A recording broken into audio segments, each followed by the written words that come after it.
Pada video kali ini, kita akan belajar tentang ketentuan umum pengadaan barang atau jasa pemerintah. Ketentuan umum PBJP ini mencakup 1. Definisi PBJP 2. Ruang lingkup PBJP 3. Jenis PBJP dan yang keempat, cara pengadaan.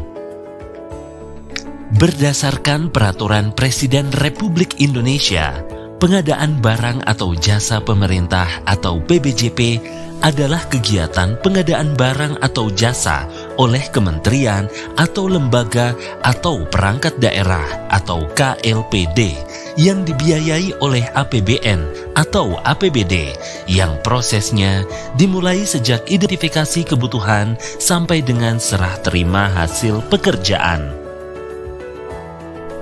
Definisi ini menjelaskan bahwa ada tahapan dalam PBJP yang harus dikerjakan, yaitu mulai dari tahapan identifikasi kebutuhan sampai dengan serah terima. Definisi ini menjelaskan bahwa ada proses-proses dalam tahapan-tahapan dalam PBJP, di antaranya proses perencanaan sampai dengan pelaksanaan. Ruang lingkup pengadaan barang atau jasa pemerintah adalah sebagai berikut. 1. Pengadaan barang atau jasa di lingkungan kementerian atau lembaga atau perangkat daerah yang menggunakan anggaran belanja dari APBN atau APBD. 2. Pengadaan barang atau jasa yang menggunakan anggaran belanja dari APBN atau APBD, termasuk pengadaan barang atau jasa yang sebagian atau seluruh dananya bersumber dari pinjaman dalam negeri dan atau hibah dalam negeri yang diterima oleh pemerintah dan atau pemerintah daerah. Dan atau 3. Pengadaan barang atau jasa yang menggunakan anggaran belanja dari APBN atau APBD, termasuk pengadaan barang atau jasa yang sebagian atau seluruhnya dibiayai dari pinjaman luar negeri atau hibah luar negeri. KLPD yang melakukan pengadaan barang atau jasa menggunakan APBN atau APBD, termasuk sebagian atau seluruhnya dari PHDN atau PHLN, maka semua proses pengadaannya harus patuh dan mengacu pada Peraturan Presiden tentang pengadaan barang atau jasa pemerintah. Dalam Peraturan Presiden tentang PBJP disebutkan bahwa jenis pengadaan barang atau jasa meliputi 1. Barang, yakni setiap benda baik berwujud maupun tidak berwujud, bergerak maupun tidak bergerak yang dapat diperdagangkan, dipakai, dipergunakan, atau dimanfaatkan oleh pengguna barang.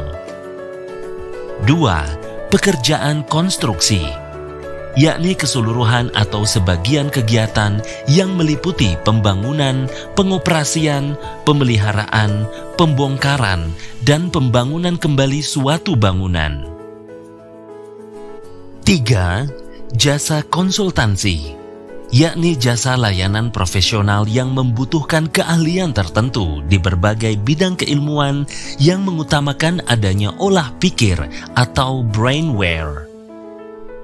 4. Jasa lainnya, yakni jasa non-konsultansi atau jasa yang membutuhkan peralatan, metodologi khusus, dan atau keterampilan atau skillware dalam suatu sistem tata kelola yang telah dikenal luas di dunia usaha untuk menyelesaikan suatu pekerjaan. Umumnya, setiap jenis PBJP dilaksanakan oleh satu penyedia. Misalnya, satu paket pekerjaan konstruksi dilaksanakan oleh satu perusahaan konstruksi atau kontraktor. Contoh lain adalah satu pekerjaan konsultansi dikerjakan oleh satu perusahaan jasa konsultansi. Namun kini, berdasarkan Peraturan Presiden, PBJP dapat dilakukan secara terintegrasi. Paket atau pekerjaan terintegrasi terjadi bila mana ada sebuah target atau sasaran pekerjaan tertentu dilaksanakan oleh satu penyedia yang kompeten melalui dua atau lebih objek pengadaan. Sebagai contoh, dalam pekerjaan konstruksi, umumnya perencanaan termasuk Detailed Engineering Design atau DED disiapkan oleh konsultan perencana teknis sebelum pelaksanaan pekerjaan konstruksi dilakukan oleh kontraktor. Pengadaan konsultan perencana dilaksanakan sebelum pengadaan kontraktor. Nah, pekerjaan terintegrasi memungkinkan pekerjaan perencanaan dan pekerjaan konstruksi dilaksanakan oleh satu penyedia atau kontraktor dalam satu pelaksanaan pengadaan sekaligus. Dalam dunia konstruksi, paket pekerjaan semacam itu lazim disebut sebagai paket pekerjaan design and build. Berdasarkan Perpres nomor 16 tahun 2018 tentang pengadaan barang atau jasa pemerintah, sebagaimana telah diubah dengan Perpres nomor 12 tahun 2021 tentang perubahan Perpres nomor 16 tahun 2018 tentang pengadaan barang atau jasa pemerintah. Pengadaan barang atau jasa dapat dilakukan secara terintegrasi. Contoh pekerjaan terintegrasi antara lain 1. Pekerjaan design and build, yaitu gabungan pengadaan pekerjaan konstruksi dan jasa konsultansi konstruksi. 2. IT solution, yaitu gabungan antara pengadaan perangkat keras dan lunak. 3. Engineering Procurement Constructions atau EPC, yaitu tahapan dalam sebuah proses desain atau perancangan sistem yang akan dibangun, pengadaan atau pembelian barang, dan dilanjutkan dengan membangun atau konstruksi apa yang telah dirancang.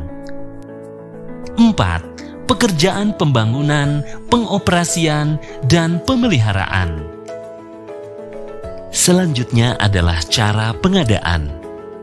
Pengadaan dapat dilaksanakan dengan cara 1. Swakelola, yakni cara memperoleh barang atau jasa yang dikerjakan sendiri oleh kementerian atau lembaga atau perangkat daerah, KLPD lain, organisasi kemasyarakatan, atau kelompok masyarakat. Yang kedua, melalui penyedia, yakni cara memperoleh barang atau jasa yang disediakan oleh pelaku usaha berdasarkan kontrak. Pilihan melakukan pekerjaan dengan cara swakelola lebih prioritas dibandingkan dengan cara melalui penyedia. Artinya, bila ada pengadaan barang atau jasa yang harus dilakukan, maka harus dipastikan apakah unit kerja di KLPD tersebut dapat melakukan swakelola untuk memperoleh barang atau jasa yang dibutuhkan. Bila tidak dapat mengerjakannya karena misalnya tidak memiliki kompetensi, tidak memiliki kapasitas, tidak memiliki alat, tidak ada atau tidak cukup SDM yang kompeten, waktu yang tidak mencukupi, dan lain sebagainya, maka pilihan jatuh pada memperoleh barang atau jasa melalui penyedia, baik membeli secara langsung ataupun melalui tender. Nah, kita baru saja mempelajari tentang definisi, ruang lingkup, jenis, dan cara pengadaan PBJP. Namun, sebelum kita akhiri pembelajaran kita, mari kita kerjakan soal berikut ini untuk mengukur pemahaman kita akan apa yang telah kita pelajari. Pilih satu jawaban yang Anda anggap benar. Yuk kita lanjutkan pembelajaran berikutnya. Semoga bermanfaat dan terima kasih.